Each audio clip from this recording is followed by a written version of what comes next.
Take 3. Take 3. Hello, you're listening to Talking At a Slot, the podcast about play. No, start again. Take 4.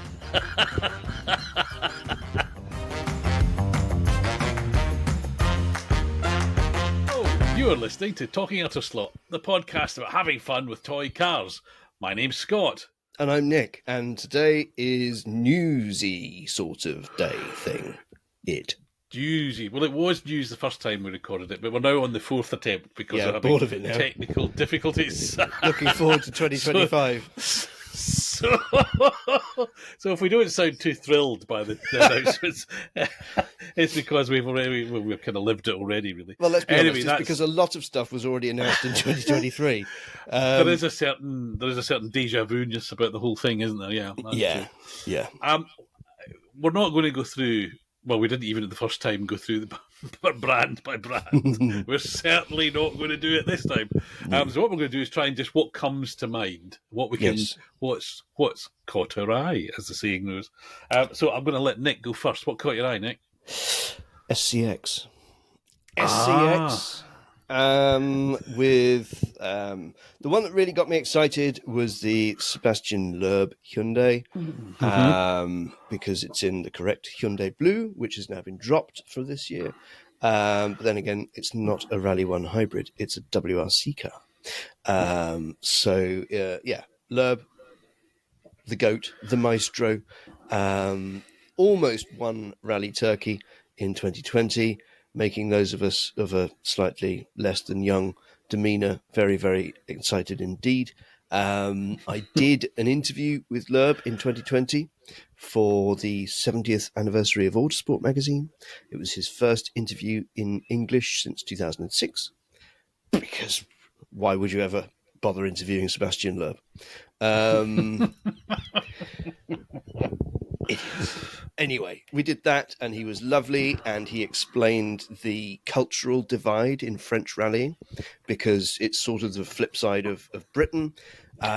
So over there, rallying happens in the south, and he was from the north, which kind of put a few noses out of joint.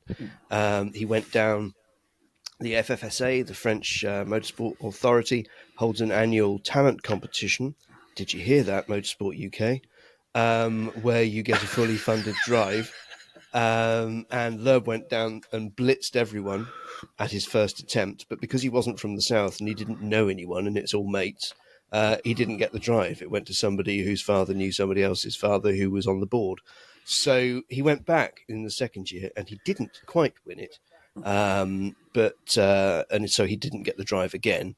But there was another guy from the north who had a team who sort of spotted a bit of potential in this young chap who was actually an electrician on building sites at the time. And there you go, you see. He's a proper blue-collar boy. And so he got a foot on the ladder that way. And then obviously came into WRC and blitzed everybody. And you can see the prejudice in Didier Auriol on the San Remo rally when he blitzed Auriol in a very old and worn out Toyota Corolla WRC, and it was throwing it down with rain. It was quite foggy, and Auriol was interviewed at the end of the stage and it was like, did you expect to be beaten by this new kid? He was like, no, but he's from the north and they like the rain.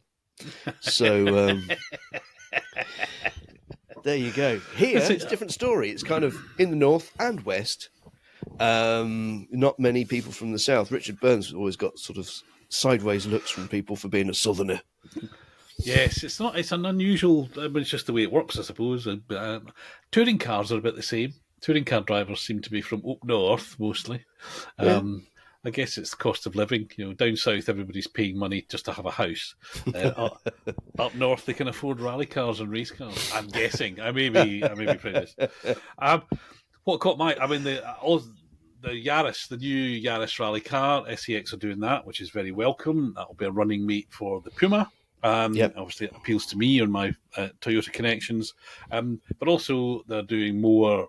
There's a Mirafiori 131, new livery on that. That's always welcome. And a new Lancia Delta Integrale. So basically those are standard order by now. If there's a new 131 or a Delta, I've got to have it. And the good news, or the bad news from my pension, is that the Hobby Classic are also commissioning another livery on a 131 from SCX. So we'll have two 131s this year, which is great. So it's an investment, Scott. It's, keep reminding me of that because I an don't. SCX 131. You just need to look on eBay. It's fine. Even with a Mabuchi motor instead of an RX, it will be soaring. It'll be soaring, will it? I'll remind you of that when I start finally. How did you get on at the swap meet? I'm just remembering about selling stuff. What was that? Yeah, 350 quid. Yeah, but that you had to sell a lot of cars to get that. Anyway, let's not think about selling them. That's possibly for someone else to do when I'm no longer around. So God help them. I've told Brian just to phone Gareth. He knows how to get rid of the swap cars. Gareth had just called Mark Scale. Exactly. About one year. I said to Mark, be sure to write your name on the bottom of each car. So no, there would be any of that. At every swap meet. Yeah, no, I said to Mark years ago, I said, all this, you sell this stuff and it all comes back to you eventually. So, so in terms of, I mentioned Hobby Classic briefly there. The other thing Hobby Classic showed in the catalogue, which has been, I think, in the catalogue for a couple of years, not like Fly, I think they're just getting around to doing it, is a huge bus, some sort of 30s German bus thing, I think. It looks a bit like the one out of the end of Where Eagles Dare, but it's huge, long. I mean, it's going to be the longest slot car model ever.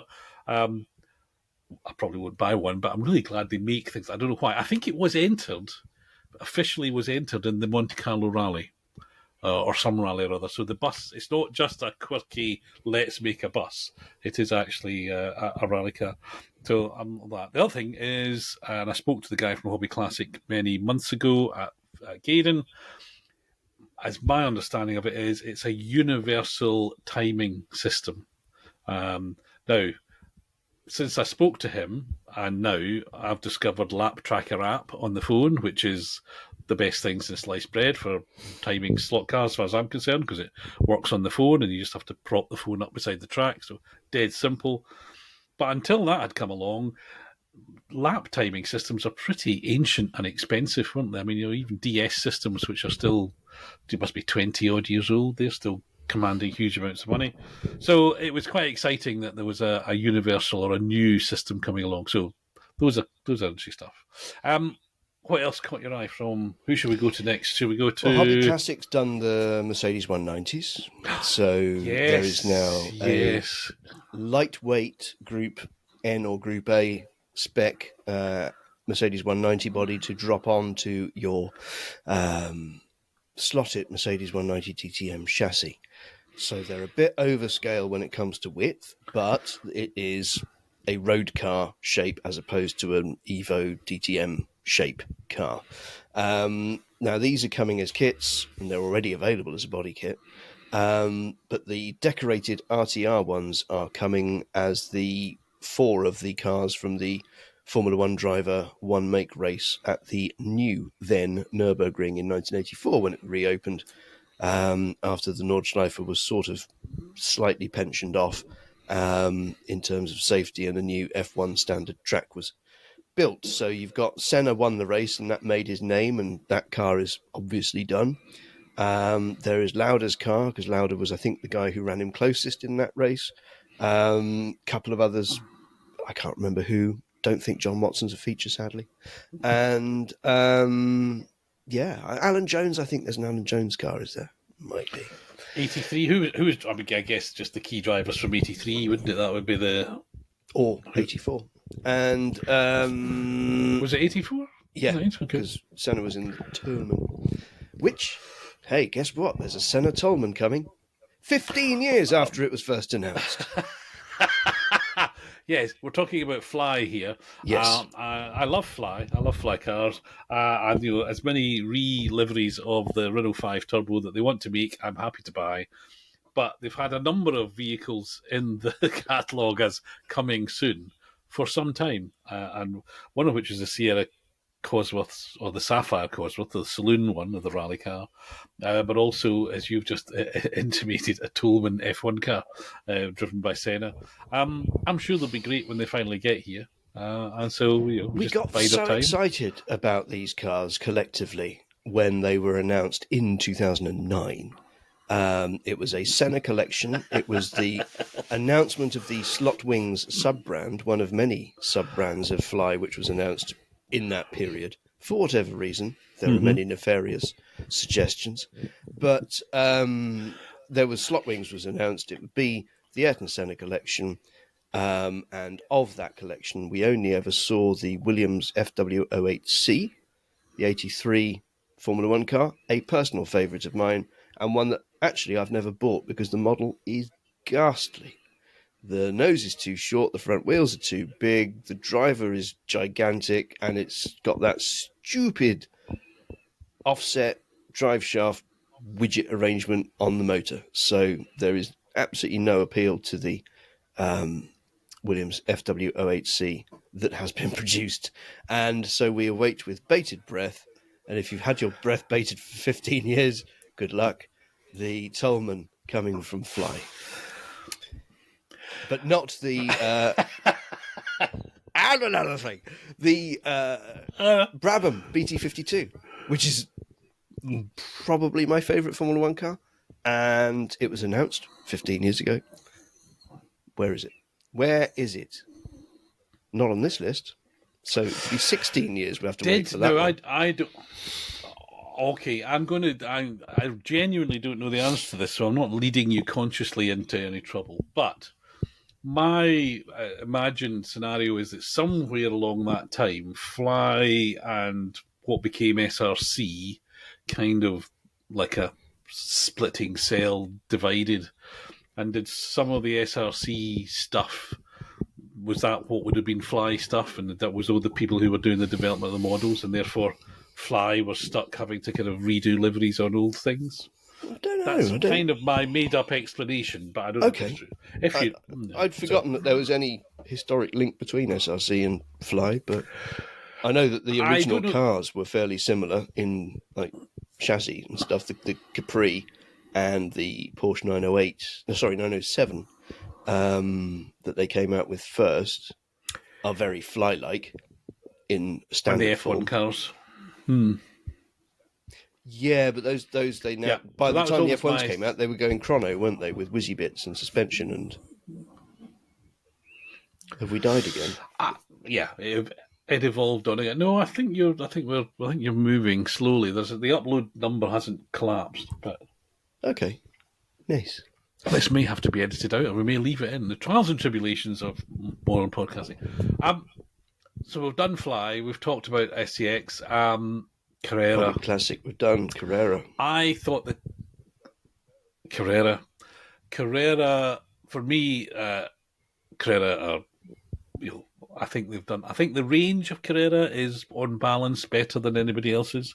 But as you pointed out previously, I'm a big GT3 fan, so that's probably why that is. But because of that, they've got not only a new 911 GT3, not the old RSR, but a genuinely new 911 GT3, and also the new Ferrari, which they sponsor a real one in endurance races. So obviously that livery will come, a Revel Carrera liveried car, but also the car that won Nürburgring last year, has just won the class at Daytona. So beginning of a long and happy career for that car, I imagine. So really delighted that they showed the pictures from Nürburgring show I think fairly finished white car, which looks good. The detail on the body and the shape looks fantastic. So that was very exciting. I like that. And lots of re-liveries of 935s and BMW Group 5 turbos and all that sort of stuff. But the Ferrari was the thing that really caught my eye. My eye was caught by a BMW, a modern BMW with Total branding on it, because it's a nice livery. Yeah. The commercial relationships with Shell, and Shell spends a fortune on BMW motorsport programs as part of its partnership, because that's what you have to do if you're an OEM supplier these days because they can't get sponsors any other way. So they lean on their suppliers and say, wouldn't it be nice if we achieve something together in motorsport? So having a having a BMW with Total branding on it in the era of Shell paying, when they had to work so hard to oust Castrol as the incumbent lubricant partner, it's that's an interesting one. In my experience, what usually happens is it's things like first fill, or to be there's no money in first fill. To be the recommended. You sure? Yeah, so not a lot of volume. Anyway, so it's things like that which even in my time, where it's at. Oil aftermarket, yes. But oil companies were even paying for dealership computer systems and things. Basically providing funding. That was a loan at very preferable rates, just to get the oil in as being their preferred choice when they're filling it. Same with tyres. A lot of that stuff ends up being that way. But yes, there's an accounting message going on which says that this company is sponsoring us, and we just so coincidentally have had a massive deal on buying stuff from them. But this BWT, that's another one. Well, BWT, that's an awful lot of water filters, isn't it? Anyway, apparently every single floor of every building owned by Daimler has a BWT water fountain on it. Even so, that's an awful lot of. That's an awful. I can sort of imagine there's enough profit in cans of Red Bull to fund all that stuff. But you touch on something which I should be careful what I'm saying because it's highly libelous. This is particularly true of endurance racing, which regular listeners know I love. The number of very well-funded cars and teams with no apparent commercial sponsor. And I'm going to pick just one, Iron Lynx, Iron Dames. So there's cars being run in the World Endurance Championship, there's been run in IMSA.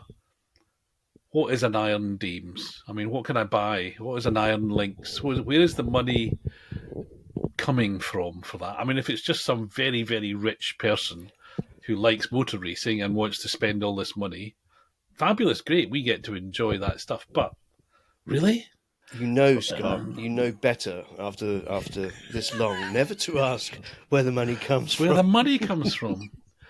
But there's these cars with very, very little written on the side of them, and millions. I mean, it is literally millions to run. Well, the cars themselves must cost what, £500,000?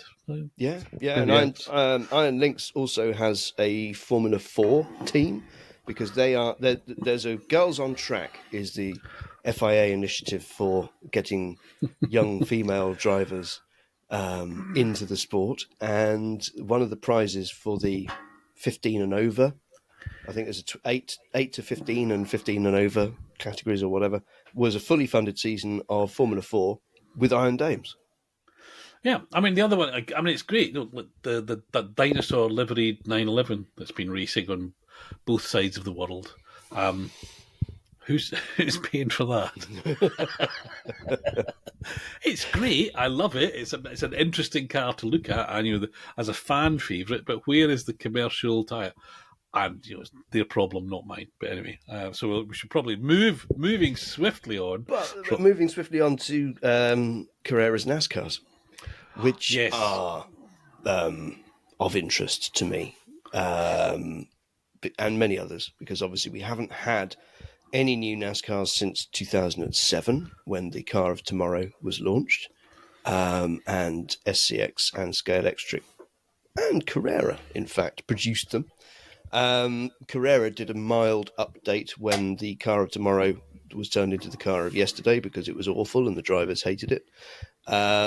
So Carrera did a slight tweaking to the aero package, as did NASCAR. But now we're in Gen 7, and the new era of common parts, so you don't fabricate anything as a team anymore.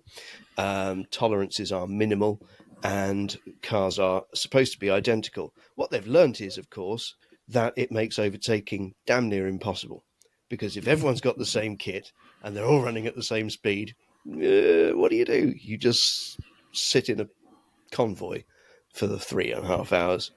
Isn't that what NASCAR is anyway? Forgive me, I don't follow it closely. No, I refer you to the fall 2000 Talladega race when the legend that was Dale Earnhardt went from 17th. That's 23 years ago. 4 years ago. 24 years ago. 24 years ago. Yeah. So that's inadmissible as evidence, I'm afraid. Well, the race that got me into NASCAR was the Winn-Dixie 250. So it was the second tier, what's now the Xfinity Series, at Daytona. And going into the final corner, there were 14 cars that could have won it. And 8 of them crashed, and the guy came through from about 10th to win it. And it was very exciting.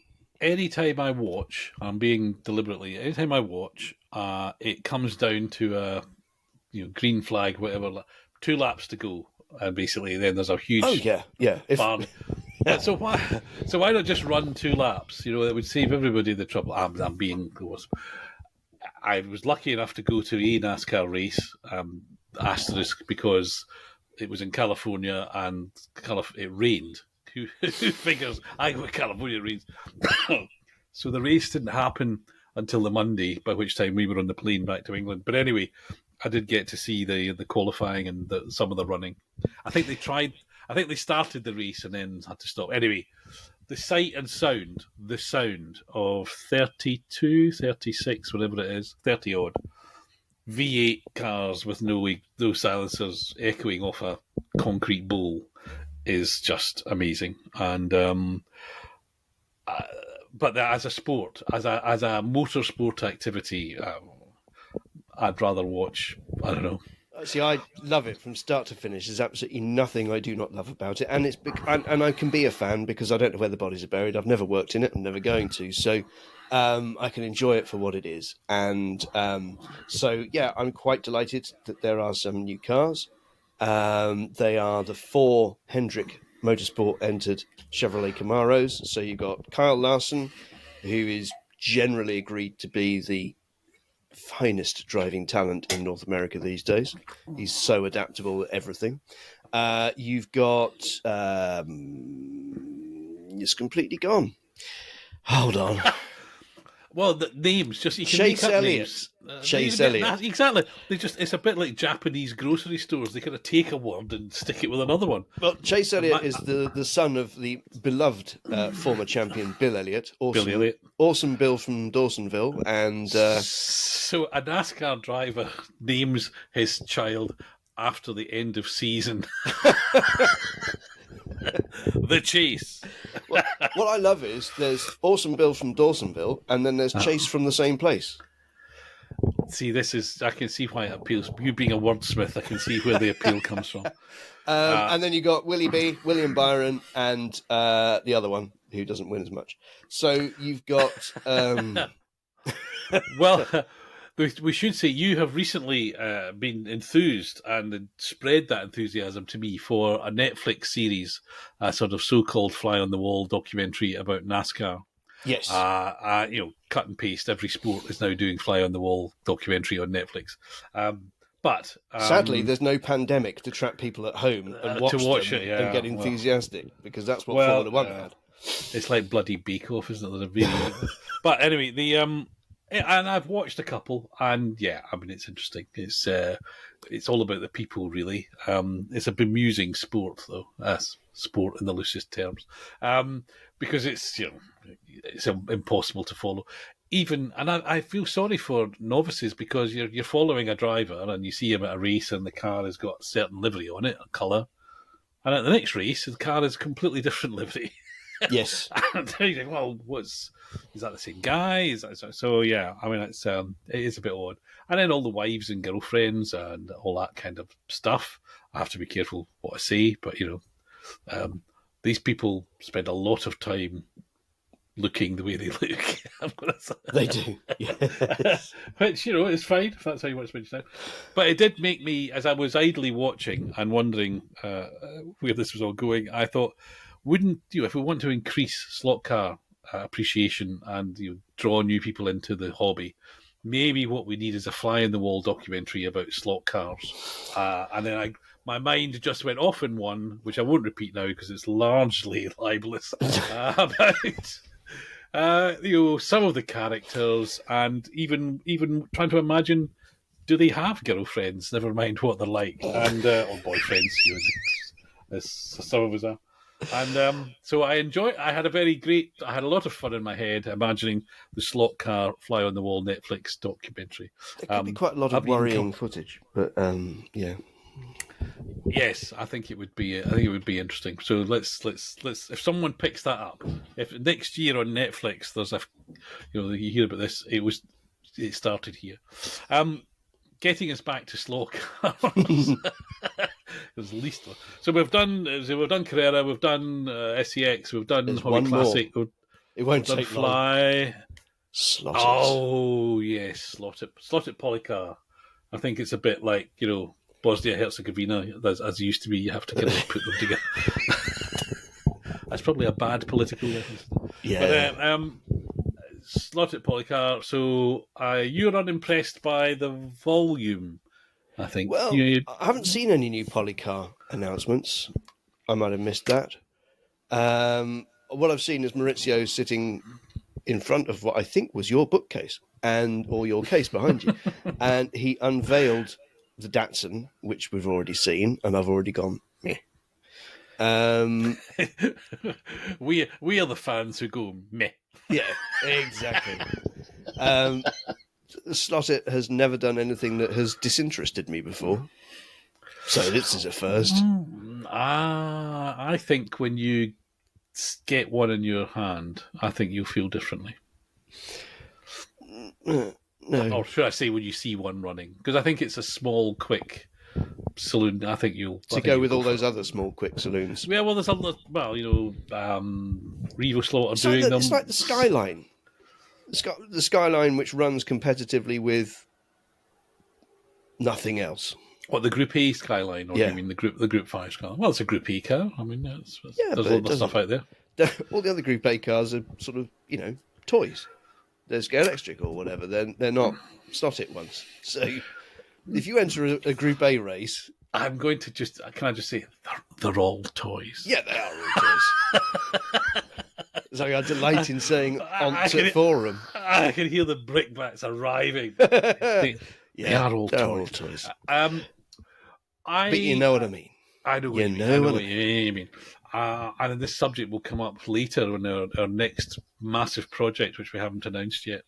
I think Slot It are being wise, not surprisingly, because it's wise people who run the company. They're not taking on too much, or they're not over-invested, because I think trading conditions, shall we call it that, have been tough, and I think they're going to get tougher. And so I think it's probably not a bad thing to be relatively modest in the ambitions for 2024. There's modesty, and then there's modesty, isn't there? But two Matras, which I already thought had come out, clearly haven't. You can never have too many Le Mans Matras. I think that's just a simple law of the universe, that one. Okay. I like mine, and it's very quick, and it wins lots of races in our 70s Le Mans class. But, it's just another Matra. Sorry. And the Datsun just makes no sense. Yeah, I know. Sorry. I was busy sort of being in nappies at the time. But he did say though, when he first showed the Nissan Datsun, that this is the beginning of a whole new series. So there will be cars to go along with it, which, based on what Revo Slot have been launching, is going to be BMW 2002s, Cadet, all that sort of little saloon stuff. So there may be more. Which begs the question, Revo Slot running against Slot It. There's opportunities for variation. Sure, there's other stuff that either of them could be doing. Well, a phrase that I misuse a lot, and it doesn't make sense to say, Airfix don't make any money from Revel selling a Spitfire kit, which is relating to plastic model companies where everybody goes, bring out something that we haven't already got. Everybody makes a Spitfire. Well, that's because people buy Spitfires and they make money from it. If you don't make a Spitfire, you're not making any money from those. So I find the slot car slot car companies aren't that bad. They do tend to find gaps that haven't been covered. But I presume, Formula One, whatever, these are all things that they would all, licensing not allowing, they would all make all the Formula One cars if they could. I wish it was, WEC, hypercars. I wish everybody was making hypercars. At the minute, we're only getting Scale Auto, I think. And Avon's not. And I'm also, so, I'd love Slotted to make hypercars. I'd love it for Carrera and Skeletrix to make them, actually. I'd like a nice model of all those hypercars. Doesn't need to go like the wind, but that's some people. Anyway, usual path, Scott. I'm not a racer. I'm a player, a collector. And I don't really care how fast they go. It's, my track's not that long. And I have more fun. This is true with the rally cars, especially true with the rally cars, actually. If a car is a bit slippy, slidey, and therefore I have to be a bit more delicate on the throttle and I have to kind of balance it through the corner, etc., that's more fun than something which is going. So, sorry, shaking my because I'm worth it. I have Anyway, that problem move too. on. Sorry. It's only because I'm too tight to pay for a haircut. I was tempted during the pandemic. I really needed a haircut when we got locked down for the first time, and therefore after like a month or two, I thought this is going on, and the weather was very good. I was getting really hot, so I just took the dog clippers. Did you look to like my Cousin Nick? head. Was it just a pair of glasses on top of some hair? I just. It was very interesting. I mean, it took a long time to come back. Anyway, back to slot cars. Is there anything else that we've seen that's caught an eye that we should mention for the third or fourth time? Yeah, quite. Have we mentioned Fly? Only in the sense that we have, but it may be in some of the other recordings. but just in case, it was the fact that we're still waiting on a Toolman and we're still waiting on Sienna Cosworth. We've done that. We've done all that. We've done that 15 years ago, in fact. It's deja vu. That one. No, I think we've probably covered it. We've probably covered it. So we should probably cross our fingers, hope this one has recorded properly, and say goodbye to the nice people who have stuck with us listening. Tatty bye.